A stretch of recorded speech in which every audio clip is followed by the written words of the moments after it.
We're all doing well on this Monday. I am back. It's been a minute since last Tuesday, but been doing a few things in my new digs here in Fredericton. Still have some work to do when it comes to studio and things looking presentable. But this is where I'll be probably for the week. Still gotta, like I said, gotta do some work on that front. But enjoying myself so far. Nice to be back in the capital and all settled in. So all is good on the home front. I hope you all are doing well. I'll be back regularly. Just last week was a bit of a different week. So, but glad to be back with all of you today. A lot to get into. A lot happened over the weekend. A lot of NHL. Got some NBA thoughts. UFC 288 Saturday night. Watched that. Enjoyed it. Some new headlines coming out of it. So we'll talk about all of that here today. But we have to start. We don't have to start, but I guess we'll start where most of Canada is panicking right now. Where the Toronto Maple Leafs, who I said last week before Game 1, their season would be a failure if they did not get to the Stanley Cup Final, are now down 3-0. The biggest complaint was they're not playing on Saturday night. The biggest complaint now is they can't win a game. The Toronto Maple Leafs are down 3-0 to an inferior hockey team in the Florida Panthers. And let me tell you, last night was not even close. The Maple Leafs were lucky it went to overtime because not one of the Maple Leafs star players played well last night. Matthews, Tavares, Nylander, Marner have all played horrible in the series. Austin Matthews on the first shift rang it off the crossbar, took his gear, packed it up, went to a beach somewhere down in South Beach and said, you know what? I'm done for the night. I've did my work. Somebody else can score a goal. He had no effort. His compete level was abhorrent. It was a pathetic performance from the Maple Leafs top players last night. It's a must-win game. You make the second round, which is basically like winning the Stanley Cup to the Toronto Maple Leafs fans. I'm not saying that as a diss. It's just a fact. You all know it. And that's what your best players have to show. They come out and play like snails, no compete, slow as hell, and they're just moping around. Snail, sloth, whatever you want to say, a slow fucking animal. That's how they played last night. You don't have to tell Matthew Tkachuk to compete hard. He just will. He might not have got on the score sheet last night, but he was way more of a factor than Austin Matthews was. How about Anthony Duclair in this series? Anthony Duclair was coming off a torn Achilles. Anthony Duclair has been through a lot in his career. Yes, he's battled through. Is he more talented than Austin Matthews? No. Is he more talented than Mitch Marner? No. But guess what? He has outplayed all of them in 3 games. He has been fantastic the last 2 games. The line of Verhaeghe, Duclair, and Barkov has been virtually unstoppable. Barkov's been a beast. That's what you want to see from him in his defensive play. But Duclair's all over the puck. He's finishing his checks. He's in the offensive zone. And more often than not, that line is pinning Matthews in his own zone. That just can't happen. Most people said before the season, you're the best player in the world. He's better than Connor McDavid. He's better than Nathan McKinnon. He's better than all these guys. Bullshit he is. Like I said, he's not. I never understood that argument. He had one great year. Is Matthew Tkachuk now all of a sudden better than Austin Matthews? Because he got nominated for the Hart this year, and Austin Matthews got nominated for, I don't know, maybe got a Tony Award. Did he get nominated for that? I don't know. But is that where the line is? Is that where the line is, that it's just one season? How about a body of work? How about seeing what a player does year in, year out? How about consistency? How about playoff performance, which is how I do my rankings? That's how it should be judged. How you compete in the biggest moments. 82 games regular season. Who cares? Okay, it matters to Columbus. It matters to the teams that just squeak in. But the Toronto Maple Leafs are a playoff team every year. They deserve credit for that because that's not that easy to do. But they're a playoff team every year. What do you do when you get there? If you know you're getting to the playoffs every year, what do you do when you get to the big dance? And for most of these, they win a series. Way to go. But in this playoffs, Game 1, outplayed. Game 2, they outplayed Tampa. Game 3, Tampa outplayed Toronto. Game 4, Tampa outplayed Toronto. Game 5, I call it right down the middle, even. Game 6, I'm giving it to Tampa. Tampa, I think, outplayed them in that game. Toronto found a way to win. Game 1, Florida outplayed them. Yes, I know Leafs fans, that's going to be a hard one to swallow. Did you watch the third period? How many shots did Toronto get through? What were the shot totals in that game? Oh, Bobrovsky stole 2 games in this series. Wrong. Watch the tape again. Game 2, Toronto outplayed them, but it wasn't by as wide a margin as people were talking about. As the people in the media, the Toronto media was talking about, oh, Bobrovsky stole 1. Okay, sure. Okay, I'll give you that one. So you've outplayed your opponent 2 out of 9 games. And you expect to be winning? You expect to be playing well? You expect everything to just be hunky-dory? No, there's a reason you're losing. It's because these other teams are out fucking competing you. How about going into board battles and winning one? Coming out with the puck. That is such a rarity for this Maple Leaf team. And I'll tell you, the biggest indictment you can have, in my opinion, is when you finish a game and your fourth line players were your best players. Because by definition, by rankings, your fourth liners should be your worst players. And David Kampf and Sam Lafferty were the 2 best Leaf forwards last night. Bar none. Not close. Seems like every shift they're on the ice, they had a scoring opportunity. They contributed. They did something positive. They went into corners. They came out with pucks. It wasn't the Austin Matthews drive-by fest last night. Let's not throw a hit. Let's not go into a corner. Let's not do this. Drive-by, drive-by, drive-by. Big circle so I don't have to throw a hit. Like, what is this? Game 42 of the regular season? You're playing for a cup. I don't know if he was upset because he missed UFC 288 on Saturday night because he's used to going to UFC events in early May because they're usually not playing. But maybe he's upset about that. Didn't get to go to Newark. Sydney Sweeney was there. Didn't get to see her. Didn't get to hang out with some celebs. It's a tough go. I mean, there's one in Vancouver next month. Maybe you can make it. Well, actually, there's an event in Charlotte this Saturday, not a pay-per-view, which might be a little too on the bottom tier for him. But you know what? There's an event in Charlotte Saturday. You can stay in Florida. Quick trip. Don't even got to fly. Get a nice car. Drive down to Charlotte, North Carolina. Good weather. I'll tell you that. Charlotte, it's an afternoon car. Get out there early. Could drive back to South Beach for some nightlife. Maybe that's what he was hoping for. I don't know. But it was baffling to me how he went from one shift, clank it off the bar, and then just pack it in. Oh, my night's over. I did my work. I almost scored. Didn't even score, but I almost scored. How about somebody else steps up? Okay, well, Mitch Marner had a lot of points in the first round. Had a lot of points. A lot of those were on the power play. And I've said this before, points can be deceiving because if you just look at the box score, you always look at it this way. If you watch a kid, if you go to a game, you watch a kid, and the kid's got 2 goals and 1 assist. You think, well, he had a great game. Not necessarily. Not necessarily, because you can get really lucky getting points. It's like plus minus.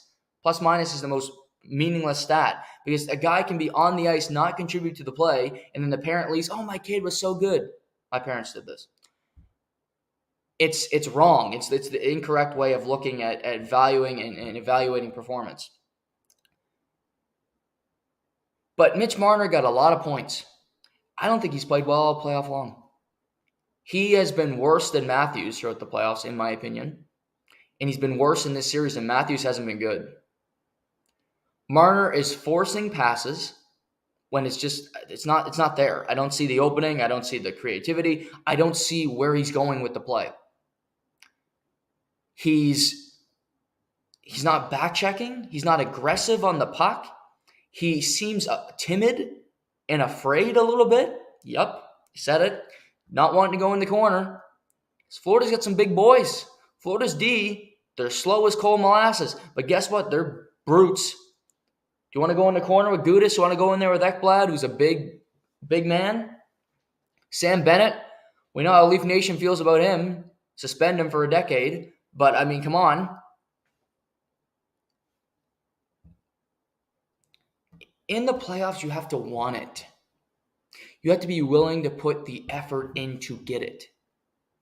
It's not just, well, we have the most skill, we're going to win. No. The game has changed, but some things will remain the same. The ice shrinks. There's less opportunity to make plays. And if you are just wanting to hang out on the outside, not get to the middle of the ice, not go into the corner, create a turnover, come up with the puck, and find a play, you won't win. You won't win, period. Sam Reinhart last night, on the game-winning goal, should have had a tough time getting to the net. It was literally a dump, a rim around the net, and it was ended up on his stick, and TJ Brody and Jake McCabe were off doing something. I don't know what. But neither of them figured out we should probably attack the puck carrier. He wraps it around, the easiest goal he's ever scored.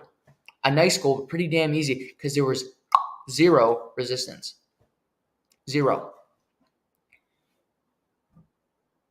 This whole team has a problem with putting in effort lately. And the biggest loser mentality is, well, we outshot the opponent. Okay. Did you win the game? Then I don't care. I don't care unless you win. How will you go into overtime and have some fucking compete? Have some effort. Ice the puck 3 times in a row.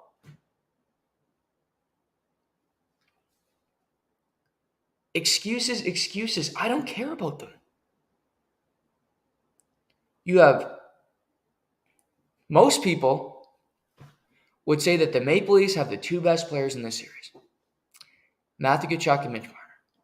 Sorry, Austin Matthews and Mitch Marner. Freudian slip there because I don't. But most people would think that. Why would the team with the 2 best players in the series be down 0-2? Why?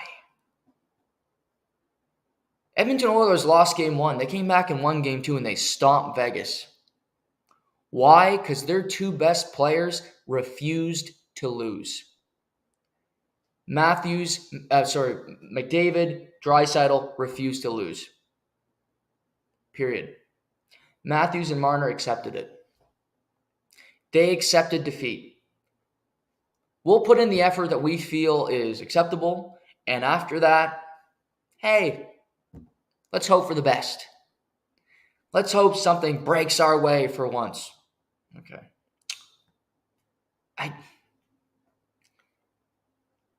The Samsonov injury was tough, but he's not making that save in overtime. He's not. It was a quick play, and that was on the defense to be ready, so it's not on the goaltender. Joseph Woll came in and played extremely well. And good on him because that was a tough moment. A tough moment for him. But I look at the game plan, I agreed with Keefe going 11-7. I thought that was the right call. Eric Gustin scored a goal. I thought he played terrible otherwise. Such a liability. I'll never like his style of play. But there weren't many Leafs who had good games last night. Not many. Lafferty, Kampf, Swiss Army Knife did not have a good game, aka, Alex Kerfoot, who is often referred to as a Swiss Army Knife. And if he's a Swiss Army Knife, give me a German knife, Austrian, Latvian knife, Finland, whatever country you want, I'll take that knife over him. Because if a Swiss Army knife is that good, if it's that reliable, I'll take anything else. Just food for thought there. But I don't think Morgan Riley played well. I don't think TJ Brody played well. Luke Schenn had his worst game of the postseason, in my opinion. He iced the puck a few times. He made that decision to give up a 2-on-1. at the beginning of the second period. My assessment of the game is the Leafs were lucky they lost by 1. They should be thankful that they lost by 1 goal because Florida was better. Period. End of story. Not, oh, well, we outshot them or this happened. We lost our goalie. Wham. That's not why you lost the game. And that's not an excuse. Okay, Luke Shen, don't fall into your goalie. Wasn't Sam Bennett this time, the Grim Reaper, who should have been suspended for the rest of the series for banging up Matthew Nyes. It's a hockey play. It's a wrestling match. He won it. That's how I view it. But last night, there was no compete. There was no energy to say, we have to win this game. And guess what? You did. You had to win that. It's 3-0 down. The Leafs, I don't feel good about their chances. Coming back from 3-0 down is extremely tough. And we're talking about a team that has not shown much backbone in the history of this group being together. I'm curious to see what their energy is going to be on Wednesday night. Because they are on the brink of elimination. They're not going to have Samsonov in all likelihood. We have a few days to talk about this, but I would go Joseph Woll. I'm not putting Matt Murray back in the net because, quite frankly, if I was the coach, I'd be so upset with Matt Murray that I don't want him in the net. He doesn't deserve to make that start, quite frankly, and Woll gives you just as good a chance to win. I don't know what Sheldon Keefe will do, but Matt Murray, I don't trust him. Give Woll the start. Woll is going to be on the team next year. And you want to win this game and you want to come back and win the series, yes. But if you lose the game, give it to Woll and it gives him – he's gonna be one of their 2 goalies starting next season. Will Samsonov will Matt Murray be around? I don't know. But he will be one of them because he's earned that right to be an NHL goaltender. He's proven that he can be.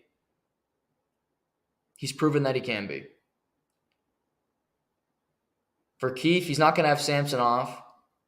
He's not going to have Matthew Nyes. I would likely go – it's tough. Because the thing is, you have more and more defensemen that aren't playing that well. You want to go 11-7. It gives more minutes to Matthews and Marner. That's not exactly a ringing endorsement right now because none of them have played that well.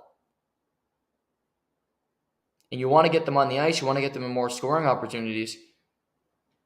But if I'm Sheldon Keefe in Game 4, it's a must-win game. The thought is, well, Matthews and Marner always have to play with each other when you have to win a game. I disagree with that. I don't like them playing together, quite frankly. I prefer them apart. I would go, now that Matthew Nyes is not here, I would go Matthews, Yarncroke, and Bill Nylander.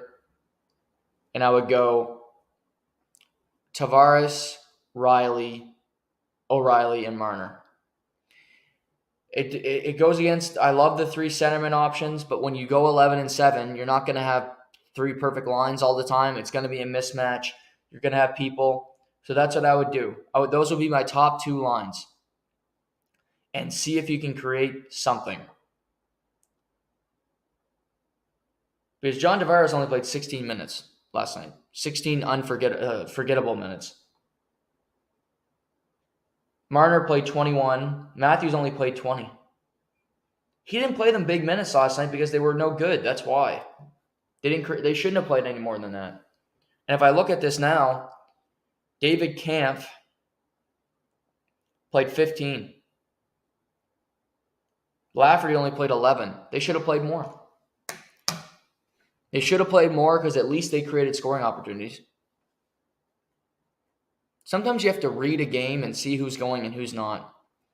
And I think part of the fear of today's game, and this is not just in the NHL, but around the world when it comes to sports, coaches, management are afraid to bench or play players who are lower in the lineup more minutes because they're afraid of the feelings of the top-end players.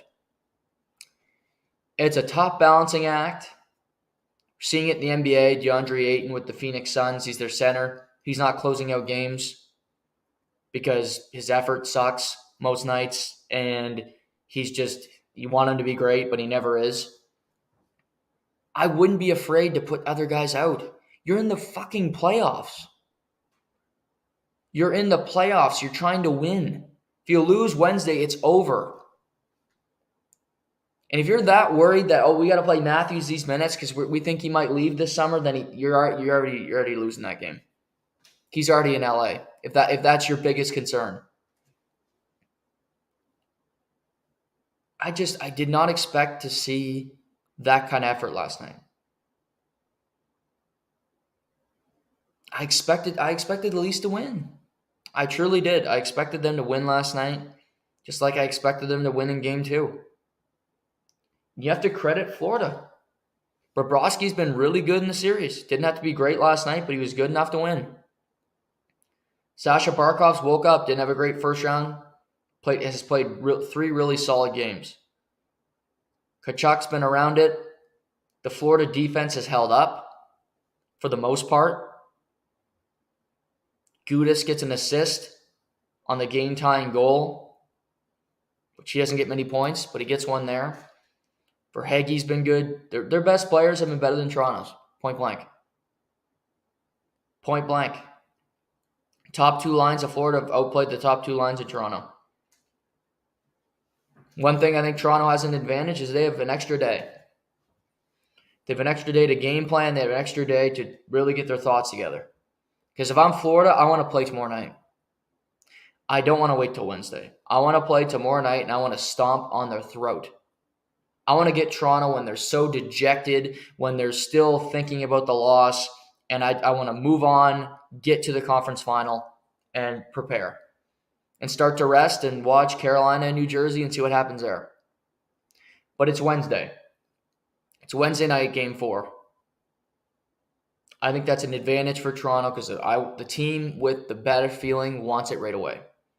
Now they have to wait. Paul Maurice and his crew have to wait an extra day.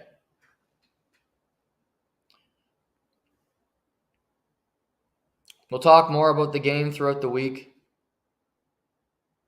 But truly baffling to me how pathetic that performance was last night. Credit to the goaltender for getting them to overtime. Played an average third period. That's all I'm giving you. The other 2, best players for the Leafs show up. If you really care, if you really want to show people that you want to win, because demonstrating your compete level is not winning one round. It's not. It really isn't. You read Mark Messier's book, and I recommend you all do this. I thoroughly enjoyed it. He talks about in the book about how they got to the final against the New York Islanders in the 80s. And they were in the Stanley Cup final, but they got thoroughly beaten. But he said we felt something because in the previous year they had lost in the first round and they got to the Stanley Cup final. But he said it was a learning lesson on how much we truly had to put in. Because yes, we competed harder than we did the year before. Because we won 2 more rounds, but we needed to win 3 more to win the cup. And for the Maple Leafs, winning 1 round is not a good enough achievement just to say, this was a great year. I'll never understand that mentality. It needs to be more. You need to strive for more. And unfortunately for this team, they never seem to do it. They accept what they ultimately get and they move on. They need to have the messy approach of we need to continue to battle. They need to recognize here in the moment what we're doing is not good enough. Because there are teams that go through learning. This team has learned as much lessons as you ever want to know. Losing in the first round, euphoria in the city of Toronto. But where does this go now? Sheldon Keefe, Kyle Dubas' jobs are safe. Are they? Are they? What if they get swept in the second round? Andrew Brunette won a series for the Florida Panthers last year. Their first series win since 1996. Doug McLean was the GM in 1996. They got to the Stanley Cup final. Van Viesbroek was in net. They ultimately lose. Well, same situation. The Maple Leafs get swept to the Florida Panthers. Is it just, well, you know what, we won a round, so we're going to keep everybody on board? Maybe. But losing in 7 in the second round and losing in 4, there's a difference there. It's the same result, but ultimately, a lot of life, a lot of sports is about optics. Optically, how does it look? You lose game 7 in overtime. Oh, we were so close. We were so close to winning. You get swept, you're not close to winning. And another thing, you're not close to winning a Stanley Cup. Because you lose in the second round via a sweep, you were nowhere close. You were swimming upstream. You're not even in the realm of being a champion. So those are the things to think about. They lose Wednesday night. It's not hunky-dory. It's not Kyle Dubas fist pumping with Jason Spezza up in the press box. It's, where do we go from here? Calgary's got a GM opening. Pittsburgh has a GM opening. Joel Quenneville's on the market. Apparently the Rangers aren't going to take him. Don't really get that. But he could be available. You're telling me Joel Quenneville wouldn't want to coach an original 6 team in Toronto? I think he would. I think he'd love that. See, Joel Quenneville, multiple-time Stanley Cup champion, who has some shit on him right now because of Chicago. We get that. Or Sheldon Keefe. Where do we go? I know my pick, but that's just food for thought. There's always another person hanging around. Gerard Gallant, will he get another job? I don't think Toronto's hiring him, but would somebody, Because here's the thing. I think if they get swept, which could happen, Kyle Dubas is he coming back? I don't know. I don't think it's a done deal. And if Kyle Dubas isn't coming back, I don't think Sheldon Keefe's coming back. Because for all we hear, they're the same person. They got the same thoughts. They like the same stuff. They both were at Sault Ste. Marie. They're best buddies. Okay. Well, the 2 best friends that anybody could have couldn't get it done. So why not move on? You got 1 year left with Matthews, potentially. 1 year left with Bill Nylander, potentially. This group hasn't won. Let's bring in somebody else. People with different thoughts, see if they can win. These things all can happen. They all can transpire. It's just what the organization ultimately decides to do. But these questions will all be talked about. If you lose the series, they'll all be in discussion because guess what? Things change.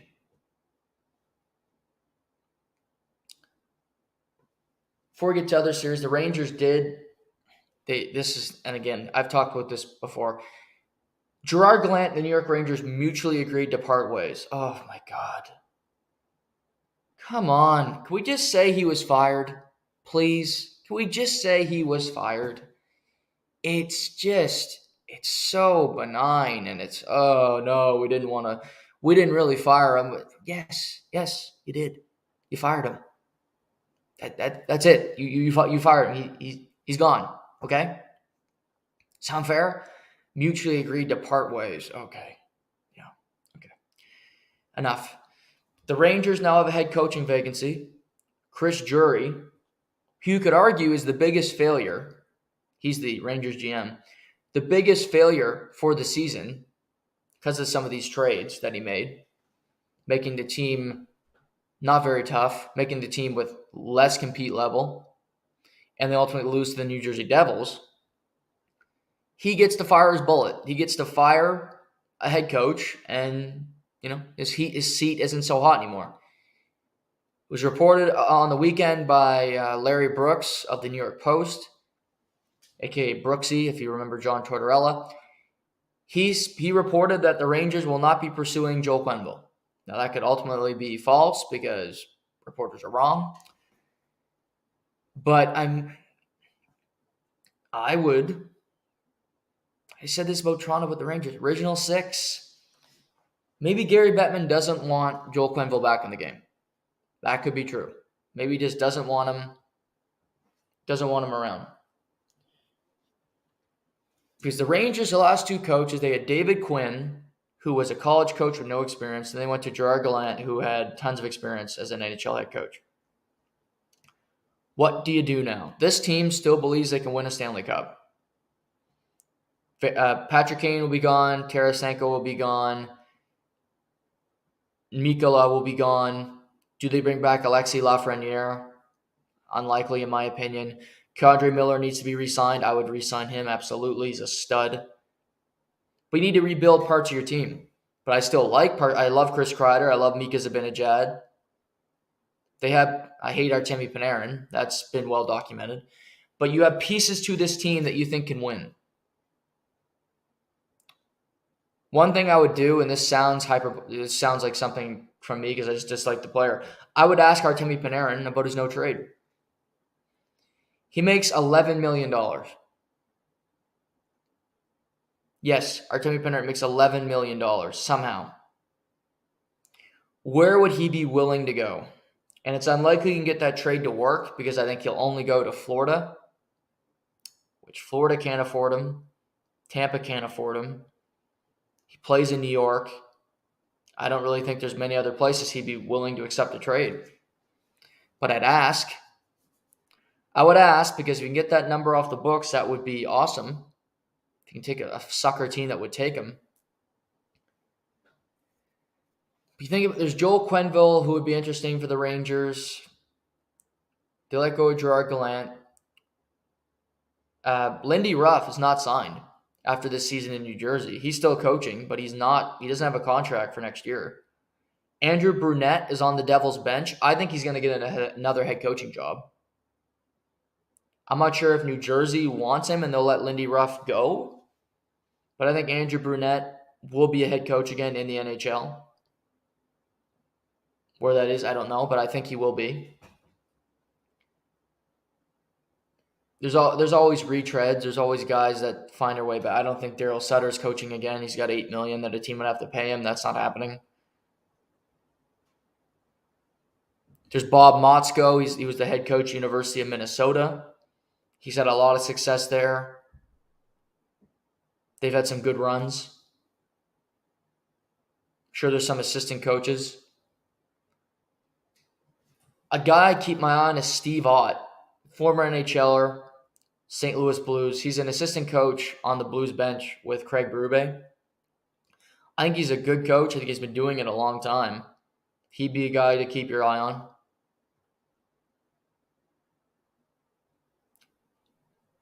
But yeah, there's vacancies. Columbus needs to hire a head coach. Anaheim needs to hire a head coach. And I'll tell you, I think a lot of these vacancies, these lesser ones like Columbus, like Anaheim, they're still vacant because of tonight. If you're not aware, and the NHL has done better at marketing it this year, the NHL Draft Lottery is this evening at 9 o'clock, Atlantic time. We will find out who will get the number one pick in the draft and who will be selecting Connor Bedard. Anaheim currently has the best odds to get the number one pick in the draft. Columbus is number 2. So if either of these teams get the first pick, I think a coach with some experience, with some flair, would be way more excited about taking a job there. They know it's a rebuild. They know it's maybe not going to be great right away, but you get a generational talent in Connor Bedard. That's something. That's a carrot that you can dangle. That's something that you can play with. And I would go to Anaheim and coach that team if I knew I could get Connor Bedard.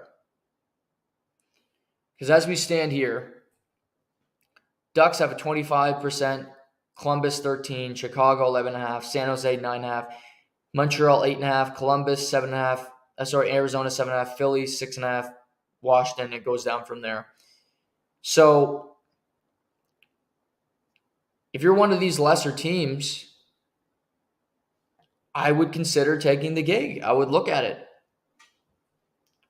For instance, a guy who didn't coach this year, Alain Vigneault. I think he's a really good head coach. I think he's a smart coach. He has had success everywhere he goes. Would he take a job at one of these teams and kind of build them back up? I think you consider it. If you know you got a great player to play with, you got Mason McTavish, Jimmy Drysdale will be coming back from injury, Cam Fowler is still an Anaheim Duck. So you have something. You have something. Your team is still horrible, but you have something to at least promote, something to entice you. Columbus, it could be a game changer if they got Connor Bedard. Because Jarmo Kekalainen, he's a genius for keeping his job as long as he has, because he hasn't won anything. And yet he's been there a decade, and he's spent money like crazy, and he's made some weird decisions by going all in on a team that really wasn't that good, then seeing Bobrovsky walk for nothing, Panarin walk for nothing. So if he could get Connor Bedard, you have Johnny Gaudreau, Patrick Laine is there, Zach Werenski will be back, Blankenship, my guy in the back end. Elvis Merzlikins had a really good season. Maybe he could duplicate that. So the team looks better. The team looks better with Connor Bedard. You can push to be more competitive. Chicago, they have their coach. That's null and void. But I think for some of these teams, it's about seeing where they stand in the draft lottery odds before you hire your next coach. Because I think it could be, we got to hire a coach that's at the AHL level that we like, but we don't think is going to be here when we win. Or we hire a coach that we think could be here for an extended period of time. Like Alain Vigneault, for instance. Because I think he's a good coach.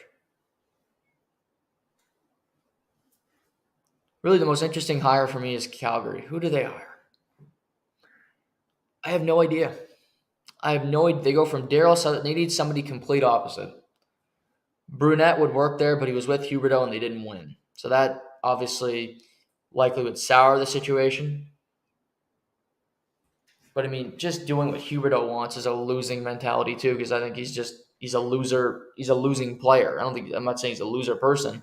I just think the way he plays and the way his style and the way he goes about it is never going to be a winning formula in the end.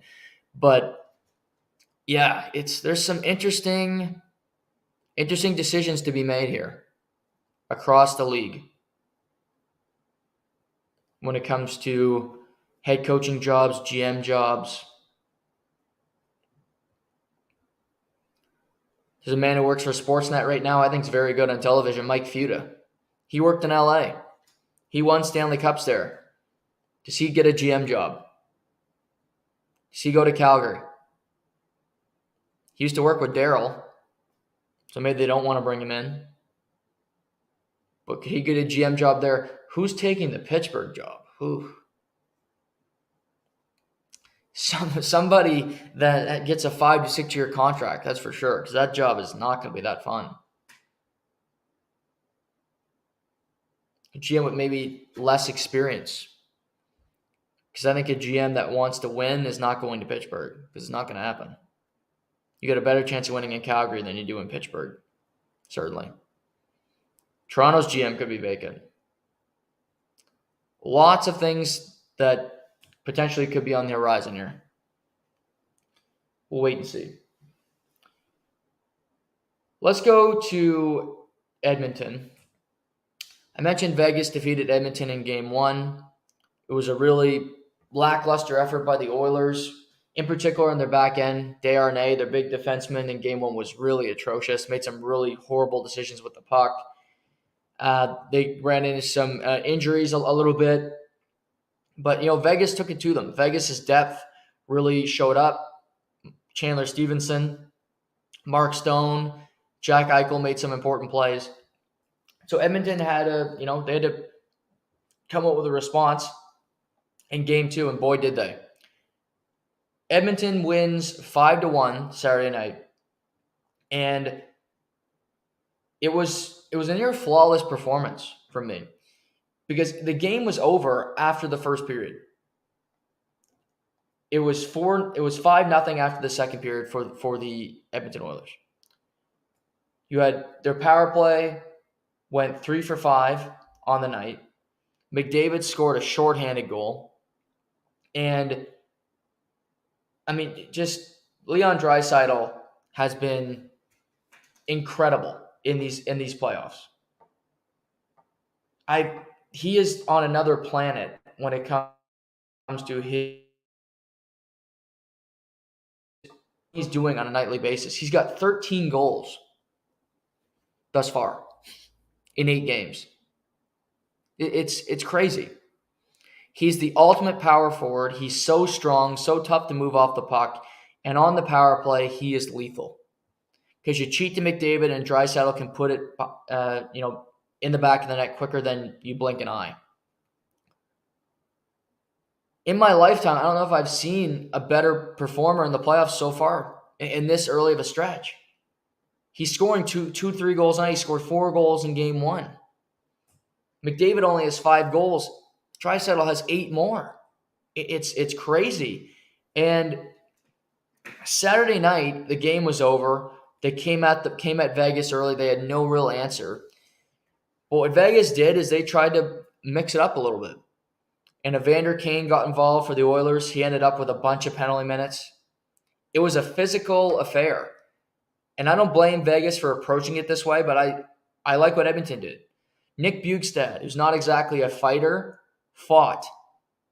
Evander Kane had 24 minutes of penalties. Klim Kostin dropped the gloves. Brett Kulak dropped the gloves.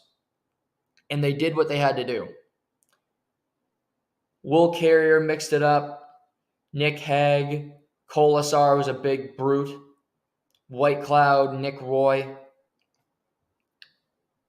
Vegas was embarrassed on home ice. They were never in that game. Bruce Cassidy had a bad challenge that didn't go his way. But it's 1-1. And that's the best thing about this series. You won game 1, it's 1-1. Edmonton technically has taken home ice advantage. But I think both of these teams are really solid teams. You look at the depth. Ivan Barbashev has 3 goals in the series for Vegas. He's a depth player, a really good playoff performer. Eichel, I mentioned. Brett Howden's been really good in the postseason for them. Marchessault has been quiet. He hasn't scored a goal yet, which is concerning. He needs to show up, quite frankly. He's one of the more important players. He's been playing like the least best players. Chandler Stevenson's been great. No surprise there. That's just what he does. Mark Stone, you can see they're attacking his back. They're cross-checking him. They're making him pay, that's hockey. That's what you got to do. But to me, looking at this series through 2 games, game 1 was very close. Game 2 was a blowout. The key for Vegas is to keep the game 5-on-5. Because I think Vegas is a better team than Edmonton 5-on-5. I do. Edmonton's a much better team than they were last year. The additions of Klim Kostin, who's just a horse out there. It's unfortunate that Matthias Janmark is concussed because I like him. But even Derek Roy plays better than he did before. Yamamoto is more confident than he was in past years. And you have the 2 superstars. But I look at Vegas 5-on-5. I like their defense more. Their defense is extremely deep. They have 4 lines that they can throw at you. And I don't think Vegas really cares who they don't try to line match all that much. They shouldn't. They should do it less than they are.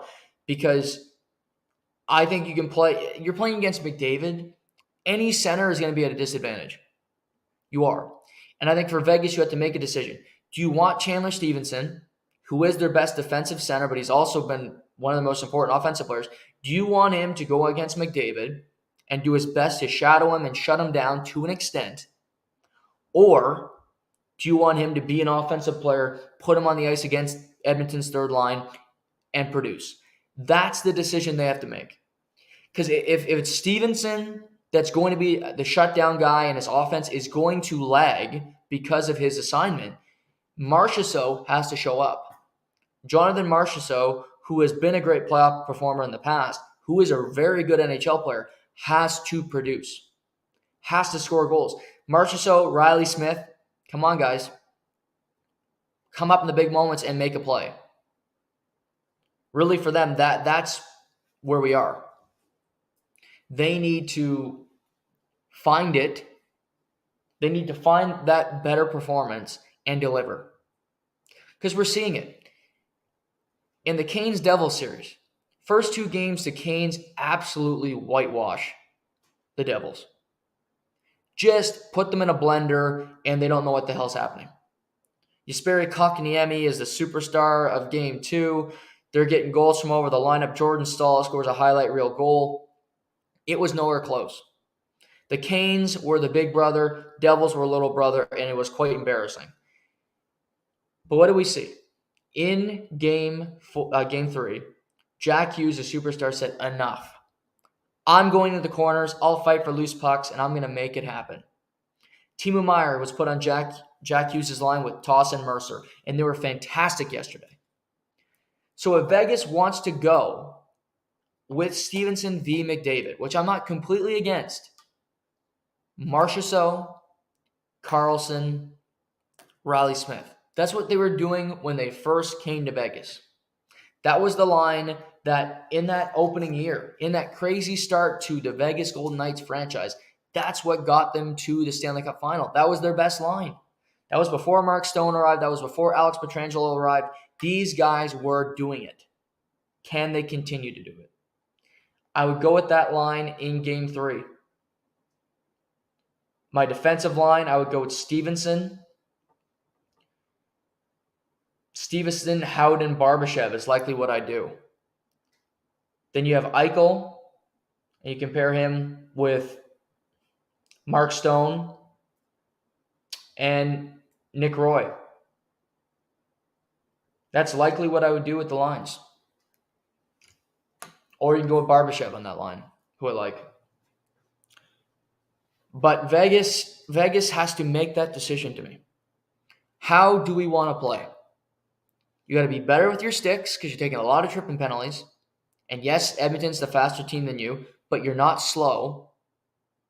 Trust your goalie to make a save. Trust your defenseman to be back. You got great skaters in the back end. Great skaters. Shea Theodore is a great skater. Pietrangelo is still a very good skater. Alec Martinez is solid. So trust your defense. Trust your defense to make plays. They're good with the puck. So be better with your sticks and make your decision on how you want to approach the game. Because I feel like they're 1 foot in, 1 foot out. Because you have a defensive shutdown line against McDavid. If McDavid and Draisaitl are going to play together, I think that's better, actually. That's better off for Vegas because Vegas is a better 5-on-5 team. They have more guys that can score. Nugent Hopkins has been quiet in the playoffs so far. Hasn't been as good as he was in the regular season, which is to be expected because he's not a superstar. Ryan Nugent Hopkins is William Nylander. He's gravy. He's a good player, but sometimes when the expectations are heaped upon that guy, it's not really fair because he's not a superstar. Not Matthews, not Murray, not McDavid, he's not Draisaitl. That's my comparison. But if I'm looking at this Edmonton series, Edmonton can hope they can continue to do the same thing if you're Vegas. Okay, we want Stevenson to be a goal scorer, but who's going to shut him down? Because it's not going to be Nick Roy because he doesn't have the foot speed. He doesn't have the foot speed to keep up. If Stevenson is that defensive guy, he can't be asked to do everything offensively. It's just not going to work. That's just not how you can't burn the candle at both ends. Eventually you crash and burn. So, pardon the pun. So, credit to Edmonton for the response. I'm looking forward to the game tonight. I think this is a fun series. I think both teams, I think Edmonton and Vegas are better than both the other teams in the Western Conference. Seattle or Dallas, I do. I think Edmonton's high-end talent is what scares anybody. It's a tough thing to manage. But can Vegas make adjustments to make their life easier and make Edmonton's life harder? Absolutely. And Bruce Cassidy's a smart coach, and I think he will. So we'll see what's in store for that game tonight. Oh, and Edmonton, keep Darren off the ice, please. Canes dealt. I mentioned that quickly about Jack Hughes. I thought he was fantastic yesterday, playing with Timo Meier and with Dawson Mercer. Good adjustment from Lindy Ruff. He had 4 points yesterday. Hischier also played well. He called out the team after game 2, and I thought he played well yesterday. It was a strange game because it was a blowout, but the Carolina Hurricanes, and this is a crazy statistic, the Carolina Hurricanes yesterday had they technically had 3 shorthanded goals because Martinook scored a penalty shot goal while shorthanded. So that's technically shorthanded. George Stahl scored a shorthanded goal. Seth Jarvis scored shorthanded. The New Jersey Devils also scored a shorthanded goal. The Devils also scored on the power play. So it was a weird day. It was a weird afternoon. The game ended 8-4. Freddie Anderson was pulled. Korchkov went in. But the Devils just had a day. Jesper Bratt on the scoreboards. He's going to get some confidence, hopefully, for that team. They inserted Luke Hughes into the lineup, who he only played 14 minutes.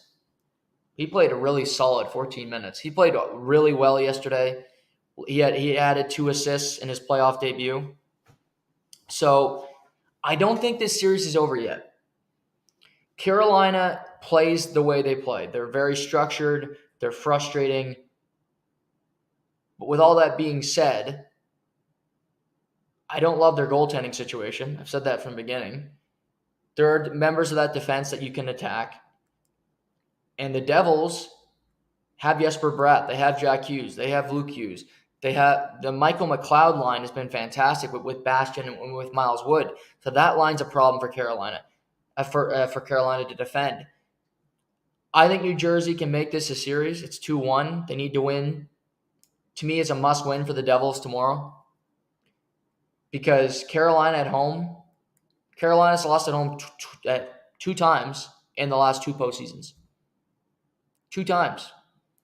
One to the Islanders in Game 5, and they lost in Game 7 to the Rangers in the second round last year.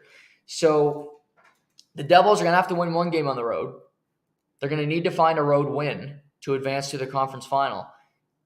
But don't try to win multiple games in Carolina. Win 1. Win tomorrow, win Game 5, win Game 6 back in Newark. That would be my plan of attack.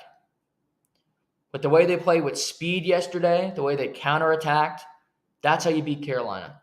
Make them skate. They have a lot of really big power forwards, and when you're playing a slow game, when it's along the boards and it's at their pace, they are going to maul you to death, which is what happened in the first 2 games of this series. Do you think the Canes were up 2-0? They're without Teuvo Teravainen. They're without Pacioretty. They're without Svechnikov. I mean, it's crazy. It's a credit to Rob Brendamore's system and what they do there in Carolina. It's truly a credit to what they do. Because they shouldn't be leading the series, and they shouldn't have won those 2 games that effortlessly. But credit to Nico Hischier, the captain of the Devils. He called him out, and I thought he played well, and I thought his team responded.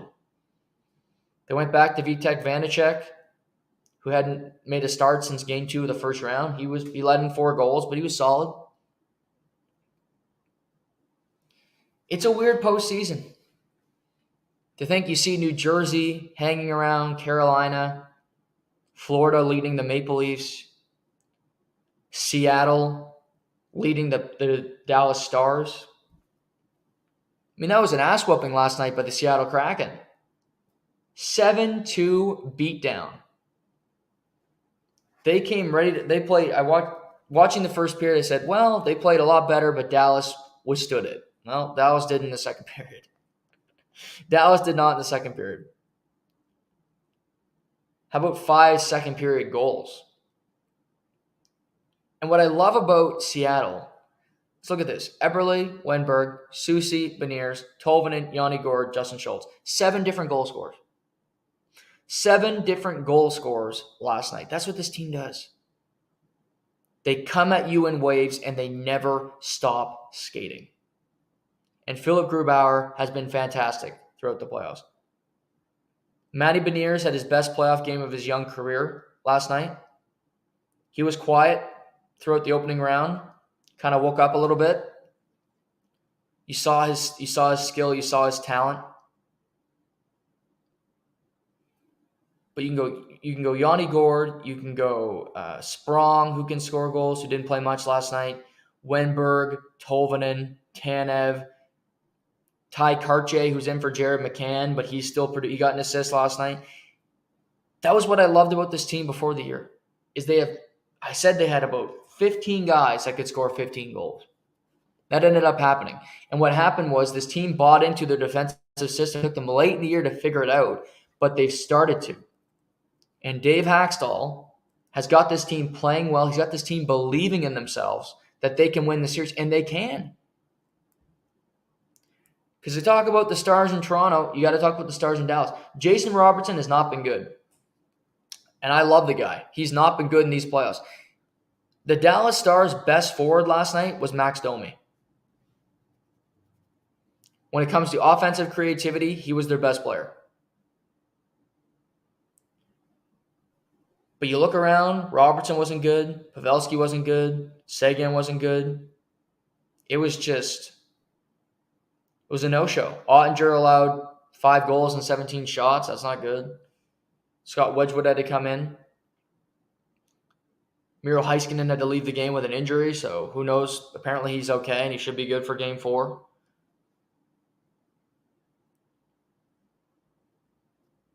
But I look at the Maple Leafs, and I look at the Stars, and I would throw on the Jack Hughes tape, and I would say, hey, superstars, watch this. Jack Hughes went into that game. He outworked his opponents. He got to the dirty areas. He was willing to take hits, and it worked. New Jersey won. Jason Robertson, Mitch Marner, Austin Matthews, are you willing to do this? Are you willing to put in that extra effort to take a hit that might hurt and see the results? Because if you are not, then okay. Then we're gonna go out here. We'll be golfing real soon, and that is just it is what it is.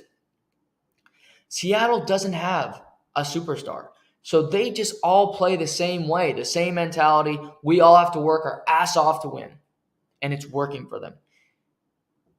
Florida has a superstar in Tkachuk, but he's a superstar with a blue-collar mentality.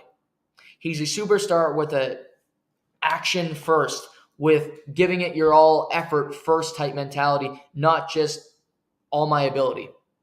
That's the difference. You don't need to try to pry it out of him. It's oozing out of him his compete level. So your superstars need to show up. Your superstars need to prevail. Robertson, Hintz, are you willing to put in that effort to get to the dirty areas? Because if you're not, Seattle's going to beat you. The Seattle Kraken are going to be in a conference final. Yep. They're up 2-1, and now they have home ice advantage. They've taken it from Dallas.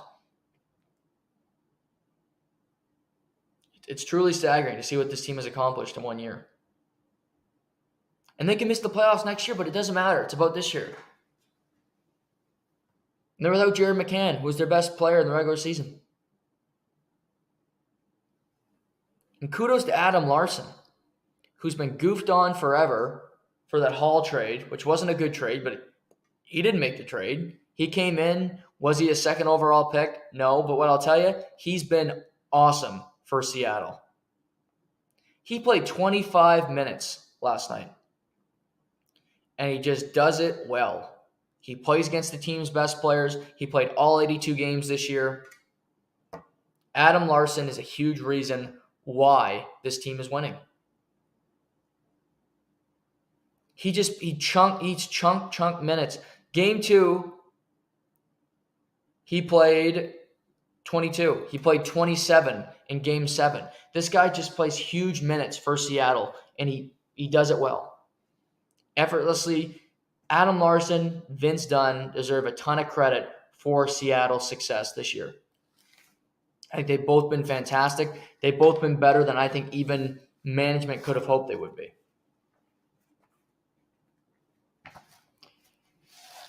NHL draft lottery tonight. Edmonton, Vegas, game 3 from Edmonton. That's what's coming up for the NHL tonight. Let's pivot to the NBA before I get to the UFC. NBA's, we got some interesting series. Every series is pretty tight. Nuggets, Suns, 2-2 heading back to Denver. Suns win both games in Phoenix. Devin Booker is playing like the best player in the NBA right now. His shooting is out of this world. Kevin Durant's great. And the Phoenix Suns bench is better than the Denver Nuggets bench. Jokic dropped 53 last night, was incredibly efficient, not enough to win. Landry Shamet, 17 points off the bench, making clutch threes. Landale played pretty well at center for Phoenix as well. But it's truly special to watch Devin Booker and Kevin Durant play with each other on the same team, and they're doing this without Chris Paul, and they deserve credit for that as well. The Los Angeles Lakers currently have a 2-1 series lead on the Golden State Warriors. Game 4 tonight at the Crypt. It's a roller coaster ride of Anthony Davis. One good game, one bad game. This series has been just a series of blowouts. Golden State wins game 2 by 27. The Lakers win game 3 by 30. Near almost the same score. Anthony Davis, 25 points, 13 rebounds, 4 blocks, doing it on both ends. How will he play tonight? That's the big question. We never see him play great back-to-back games. LeBron had a pretty special game on Saturday night. A quiet 21-8-8, but he does it so efficiently. He's still so intelligent. D'Angelo Russell's playing well. We'll see what Golden State has. What is Draymond Green, what does Klay Thompson have in the tank at this age, going deep as they did last year? We'll see. Heat lead the Knicks 2-1. Easily beat the Knicks on Saturday in Miami. We got game 4 tonight. Jimmy Butler is back. He played well. The Knicks they barely won game 2. This easily could be a 3-0 series lead for the Heat. The Knicks just have had not much pushback in this series. They don't have the same energy as they did in round 1. I'm not saying the series is done, but I would be surprised if the Heat don't win the series. And do the Knicks win game 5 back at the Mecca? Maybe. Maybe they win game 5 back at the Mecca and they push it to go back to Miami. But the Heat are without players. They're without Oladipo. They're without Tyler Hero. But Jimmy Butler's been fantastic. They're getting production from elsewhere. The center position hasn't been great for the Knicks, for Hartenstein, or for Mitchell Robinson. I don't know. To me, the Heat just have found a way to play this style of basketball and for it to be effective. I don't know how effective it'll be in the conference finals, but I think they're getting there again for the second straight year with a pretty average team. So credit to Pat Riley, Spoelstra, and the Zombie Heat. And then there's the Celtics and the Sixers. Played a great game yesterday. At times, felt like the Sixers were going to blow out the Celtics, but the Celtics fought back.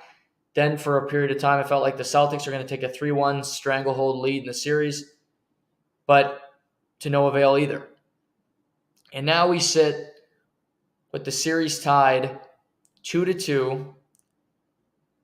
Sixers winning 116-115 in overtime. James Harden, awesome in game 1, horrible in game 2 and 3. And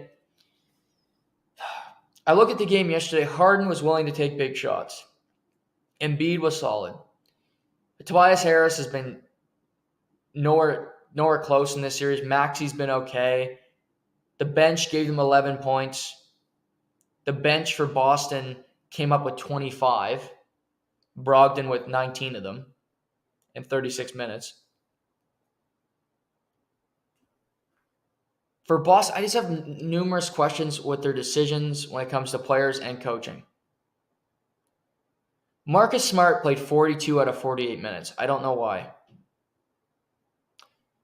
He always wants to take a shot late in the game, which he should never take because he's not going to make it. But for him to play that many minutes when Derek White only plays 31, Derek White's a better player, he's a better defensive player this season anyway. He should be getting those minutes. Jason Tatum, all in all, had a solid game yesterday. He had 18 rebounds, which are great. 6 assists, 4 blocks. So defensively, he was great. But late in games, Jason Tatum makes the wrong play seemingly every single time. He'll drive, and it seems like, okay, I got a lane to the hoop. I'm going to kick it out for a shot with no time on the shot clock. And my only thought is, do you want it? Do you want that smoke? Do you want that intensity late in the game to take the shot? Because I don't think he does. He always passes it up. He never decides just to go with it. And it's a perplexing thing because he's one of the better players in the NBA. He's the Celtics' best player, and he always, okay, I'll give it to Smart. I'll give it to Al Horford. I'll give it to anybody else but me to take this last shot. The Celtics should have won yesterday late in the game, and now it's a 2-2 series, and who knows? They are better than the 76ers. And I think they're going to win this series, and I think the Celtics are getting back to the NBA Finals. They should. They're better than the Sixers. The Miami Heat are not a great basketball team. You should be so excited because it's wide open. And is it going to be the Lakers you play in the finals? Is it going to be Denver? Is it going to be Phoenix? That team going to be tired? I think there's a lot of different avenues. This goes really well for the Boston Celtics. But they make life difficult on themselves. Because you don't trust the team because of their coaching decisions, because of their superstar acting like he's not, putting the ball in his role players' hands. Why? Why is Marcus Smart taking the last shot? Drive to the basket. They're going to foul you. You go to the free throw line, knock down 2, you win the game. You give Doc Rivers an out. Don't give Doc Rivers an out. Game 5 tomorrow in Boston, I believe. It is. Game 5 tomorrow in Boston. Game 5 tomorrow in Denver for Suns Nuggets. Pair of Game 4s tonight. Knicks at the Heat. Warriors at Lakers. So that's all coming this evening. There's also Mike Budenholzer was fired last week, head coach of the Milwaukee Bucks. Apparently, the ownership did not agree with the stance of Giannis Antetokounmpo that there's no failure. You just try to get better every year. We did not fail this year. Apparently, Mike Budenholzer did fail. I thought he should have been guarding Jimmy Butler late in games. They decided not to do that. And, Mike Budenholzer is now out, losing in the second round last year, losing in the first round this year after winning a title. You're getting worse every year. To me, there's one head coaching, it's an obvious one. I'd be shocked if this doesn't happen. Nick Nurse is going to be the next head coach of the Milwaukee Bucks. The former Raptors head coach is going to Milwaukee. He took over a team that was close to winning a title in Toronto. Dwayne Casey could not get them over the hump. Now, Milwaukee is an old team. I get it. Chris Middleton, what is he anymore? Is he a bench player? Is he a starter? Do you want him? I don't really want him anymore, but I still love Drew Holiday. I have Giannis. Brook Lopez is an effective center. Even at his age, he's still very good. Can we add to our bench? Can we get some better bench players on this team? That would be great. Can we swing a trade for a third star? Could we make that happen? Could our management pull that off like Ujiri did for Kawhi Leonard? Is there somebody out there that we could acquire? Who knows? Things change all the time. Not Kyrie Irving. That's not the solution. If Giannis, you get him a third star, replacing him. But they need wings, is what Milwaukee needs. They need some more wings that can play, not Wes Matthews, who's old as the hills. They need somebody that is reliable and that plays efficient basketball. You think around the league, it's you don't like to give up wing players because they're so valuable. They're so good. And could you trade for Bogdanovich from the Detroit Pistons? Could he go to Milwaukee? He's a good player. He's a pretty good defender.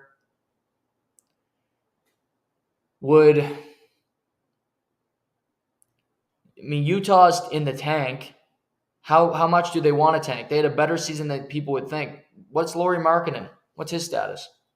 Could you get him in Milwaukee? This team should believe that they can win a championship next year, which they can. With Nick Nurse as head coach, smarter decisions, better tactical edge than Mike Budenholzer, that would make sense. Nick Nurse will be the Bucks head coach. Whether they pull a trade for a third star or not, I think he will be their head coach next year. Which keep him in the Eastern Conference coaching against the Raptors will be a fun soap opera in and of itself. Coach Bud, I don't know. He's had ups and downs in his career. He's gone deep with a number of teams, with Atlanta, with the Bucks. I would prefer Frank Vogel as a coach over Budenholzer because I think he's better just tactically. I think Frank Vogel would be a hire that makes sense for the Toronto Raptors. He got fired in LA for really doing nothing wrong because LeBron really didn't like him, quite frankly. But I think he deserves another opportunity to be a head coach. I think he's been, he obviously won a championship in LA, so he's got some championship pedigree to him.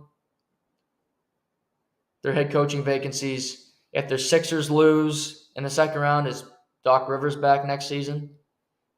I'm not sure about that one. Wouldn't hold my breath. So there's decisions to be made here. But the NBA moves on. Bunch of games tonight. Lots happening around the National Basketball Association. Let's move to UFC. UFC 288 was this past weekend in Newark, New Jersey at the Prudential Center. And it was an interesting event. The main event featured Aljamain Sterling versus Henry Cejudo. Aljo, the current bantamweight champion, it was Cejudo's first fight in 3 years since defeating Dominic Cruz and leaving. He's a former two-division champ at flyweight and at bantamweight. And it was a lot of cringe talk before this fight, coming in to see who was going to win. A lot of just smack talk, and it was a close fight. I thought Henry won the 5th round definitively. I thought Henry won the 2nd round, but I give Aljo 1, 3, and 4. And just with his takedowns, he was getting more shots on the feet. He was better with his striking than Henry was. And just mixed with the takedowns, with his striking that was a little bit better, I thought Aljamain Sterling retained the bantamweight championship. I agreed with the decision by the judges. It was a split decision, but the judging around MMA has been crazy lately. It's been horrible. One of the scorecards was, I think, 50-47 for Cejudo. I did not see that. But it was, I saw it as a 3-2 rounds. It was close. But Aljo got the win. It's another title defense. He's defeated Petr Yan now, former champion. He's defeated TJ Dillashaw now, former champion. And he's defeated Henry Cejudo now, former champion. That's an impressive resume. He beat Yan straight up. Dillashaw had his injury with his shoulder. And now he defeated Henry Cejudo. I think he's probably the best bantamweight ever. Dominic Cruz is the guy that they get taught. I think he's a little bit overrated, if you ask me. He's a good fighter, but again, maybe because I'm just used to him watching the last couple of years, which haven't been all that great. But Aljamain Sterling is impressive. He's a really good wrestler. I thought at times he out-wrestled Henry, who's an Olympic gold medalist. So Aljo's legit. He's just not he's not an exciting fighter per se. He's not a guy that's going to try to knock you the hell out. He's going to win being strategic, but it doesn't matter. I mean, it's about winning fights, about getting your check, and Aljamain does that with the best of them. So after the fight, Sugar Sean O'Malley comes into the cage, and it sets up a fight between Aljo and Sugar. And I know Dana White wants to do it in August. Sterling said September. Aljo likes to take kind of a long time off between fights, so I could see it being September. But if they're supposed to have a pay-per-view in Boston in August. I think Sugar will want to be on that. Will want to be on that card. So we'll see what happens there. It was these two getting together in the middle. Merab Davashvili, who's a very good fighter, puts on Sugar's coat, which was weird. And I think that'll be a fun fight. Sugar's very different from any of the fighters that I would say that Aljo has fought so far. Dillashaw is compromised. Jan's a mix of both. He is a striker, but he doesn't have knockout power, so to speak, where Sugar does. Henry is very much tactical, wrestling, beat you on the ground fighter. So that is not O'Malley. O'Malley's going to strike with you. He's going to try to punch your head in, and he'll be looking to knock out Aljamain Sterling when they meet up next. So that should be a fun fight. I'm looking forward to that fight. What does this do for Henry Cejudo? He returned. He loses his return fight. And he said after the fight, I'm only looking for gold. Well, here's what I would do. He wanted to fight Alexander Volkanovski.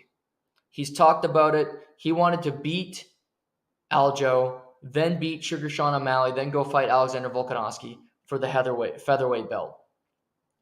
If I'm Henry, I move up to 145 and I fight Max Holloway. Max Holloway just fought last month. Max Holloway, who is one of the best of all time. Henry, you could argue one of the best of all time. Two guys that want to have a chance at gold. There's not a lot of fights that make sense for Max Holloway in the featherweight division. You talk about fighting the Korean Zombie. I don't want to see that just for Zombie because I don't think that's going to go well for him. That would be, I think, a fight that excites Max. A fight that gets the juices going. For Henry, the UFC could say, you go beat Max Holloway, you get the next opportunity at Alexander Volkanovski if you win the fight, which I wouldn't be completely opposed to. Because who's going to get it? Josh Emmett? No. He's going to be fighting. Is going to be Ilya Topuria. That might be a little too soon for Ilya. I like Ilya Topuria a lot, but he's got to beat Josh Emmett, then obviously be in a position, I think, win another fight or two. He's fought, Volk has fought Calvin Kattar. He's fought Brian Ortega. So he's fought Max Holloway 3 times. So there's not a fight that truly makes sense for Volk. He's going to fight Yair. Max Holloway's 2. He's fought Ortega.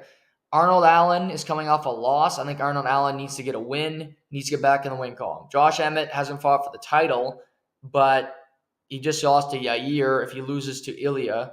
So if Ilya Topuria, who's ranked 9, if he beats Emmett, he'll jump to 5. Maybe Topuria would fight Arnold Allen in the next fight. Maybe Arnold Allen would fight Ortega. But I think if Holloway fought if Holloway fought Henry wins that fight, you go Henry versus Volk. Henry versus Volk. Maybe Islam will defend his championship one more time, and then Volk can move back up if he wants to. But that creates excitement in the featherweight division. You could go Henry versus Holloway as a main event fight on any card, pay-per-view or otherwise, because these two guys are both box office. They're 2 legends of the sport. And Henry says he's only sticking around if it's for gold. Well, you just fought for gold, you lost. If you go fight Max, you beat him, you can fight for gold. That's not bad. That's not a bad compromise. Then you get Alexander Volkanovski, you get to fight for the featherweight belt. You could leave the UFC saying you were a 3-division champ, which is pretty damn impressive. I don't know if he can beat Max, though. Max still looked really good last night. He looked better than Henry looked last night. But that's what I would do. If I'm Henry, that's what I'm pitching to the UFC. I'll stick around. You guys like me. I can sell tickets. Me and Max Holloway down the line this summer. Maybe put it on the same card with Aljo. Just a thought. The co-main event featured Belal Muhammad and Gilbert Burns, and it was a title eliminator in the welterweight division. And You could argue that Belal Muhammad skunked Gilbert Burns 5-0, which I think he did. I thought he won all 5 rounds. Belal, you got to remember the name. To me, he should be the number one contender for Leon Edwards. But for some reason, Dana White loves Colby Covington. He has to give him this opportunity. It makes no sense whatsoever to me, but that's the way they're going to go. I don't love it. To me, it doesn't make a whole lot of sense. But now Belal Muhammad has been promised he will fight the winner of Edwards Covington for the title. Here's the problem. He's fighting now. He just fought in May. Edwards and Covington are only supposed to fight in October in Abu Dhabi, and that's at the end of October. So that means at the earliest he fights maybe this time next year, so he's going to be off for a whole year. So I don't know. It's a weird situation for Belal. Maybe he'll like the time off, but that seems like a long time to sit around and wait. But at the same time, I think he's going to do what O'Malley's been doing and not want to give up his spot, which I don't blame him at all. He's fought Gilbert. He knocked out Sean Brady, who I like, who's an up-and-comer. Is he going to take a fight against a guy that could potentially be a problem? I wouldn't want to do that. It doesn't make a whole lot of sense. If you look at welterweight, he's 4 currently. He's going to jump to, I believe, probably 3. He'll jump Hamzat because Hamzat's a 185er. Right now, the only fight, I guess, that you could make sense is he fights Usman, but Kamaru wants to fight Hamzat maybe at 185, which I'm all for. But if I'm Belal, I'm not fighting Shavkat. No way. Stephen Thompson, no. Jeff Neal, no. Sean Brady already beat him. Luque beat him. Neil Magny beat him.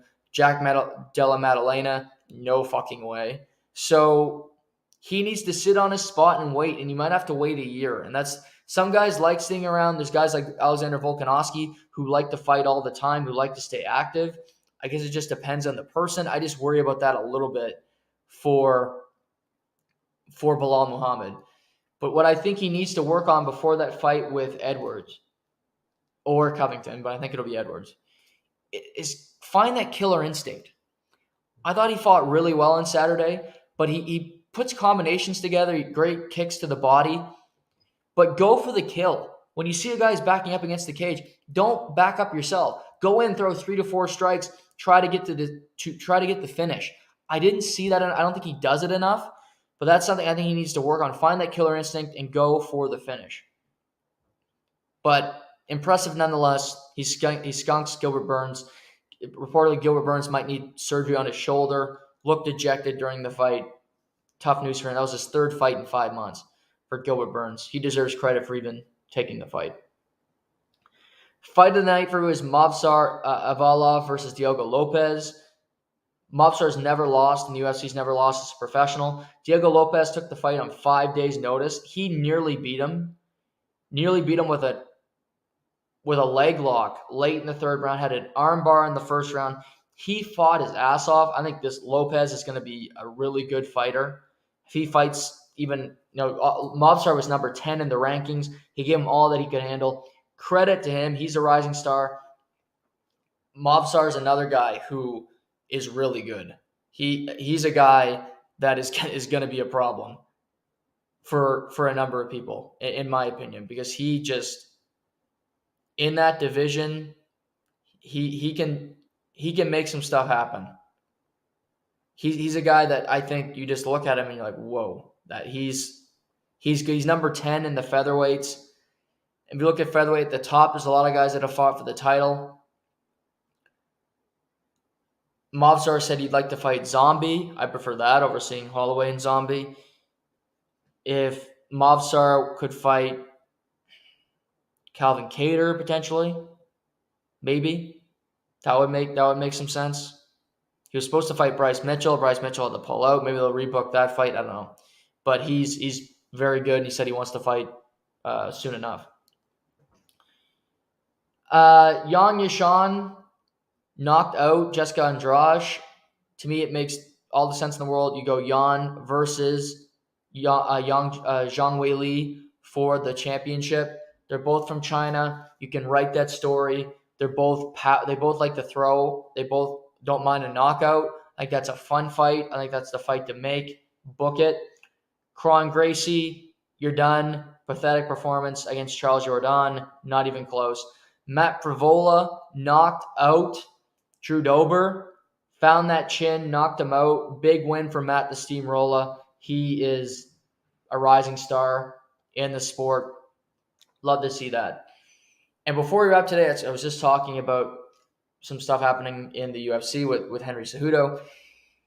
He apparently has his own plans. It appears that, this is by Nick Baldwin of The Score, it appears that Henry Cejudo plans to continue fighting, and he wants one of the toughest opponents in the UFC bantamweight division next. The former two-division champion tweeted Monday that he's interested in a matchup with Merab Dvalishvili at the planned UFC 292 event in Boston in August. He tweeted, "This shit is far from over at Dana White. I want Merab Dvalishvili head on a plate. #UFC Boston." Merab obviously is the training partner of Aljamain Sterling. They are best buddies. You could say they should be fighting each other for the title. He won't do it because Sterling is the champion. So I'd be fine with that fight. I'd be up for that. That would be fun. Because you got O'Malley, Sandhagen is right up there. He beat Peter Yan. Sandhagen won to fight Merab. I know they wanted to book Merab and Umar Nurmagomedov. They can't find a dance partner for him. Dominic Cruz hasn't fought in a while. So this division's kind of up in the air currently, the bantamweight division. But there's some really good contenders, and it's the toughest division in the sport. If you add Cejudo to that mix, it gets even more complicated. Cejudo Merab or Sandhagen Merab? I would probably say Sandhagen for myself personally, because I think Sandhagen's a really good fighter. The way these two guys, they're both cardio machines. That would be fun. But either fight is going to sell. Definitely. But that was the weekend. This week we'll be covering lots. Draft lottery tonight. Full reaction to that tomorrow here on the podcast. We also will talk about Edmonton game 3, Edmonton Vegas. We'll recap the NBA and get into a number of different things from around the world of sports. Get back into baseball. I haven't talked about that in a minute. The Rays are still winning. Breaking news. But there's some teams struggling. Wilson Contreras, former catcher, now moved to DH with the Cardinals. They paid him a lot of money to be their catcher. Was a Gold Glove catcher in Chicago. So there's some question marks there down in St. Louis as they transition from Yadier Molina and Albert Pujols to this new generation of talent. Blue Jays swept the Pirates over the weekend. So lots happening in the world of sports. We'll get to it all this week. Glad to be back. Glad to be talking to all of you. Hope you guys all have a great day and a great week. We'll talk to you tomorrow. Just to the point.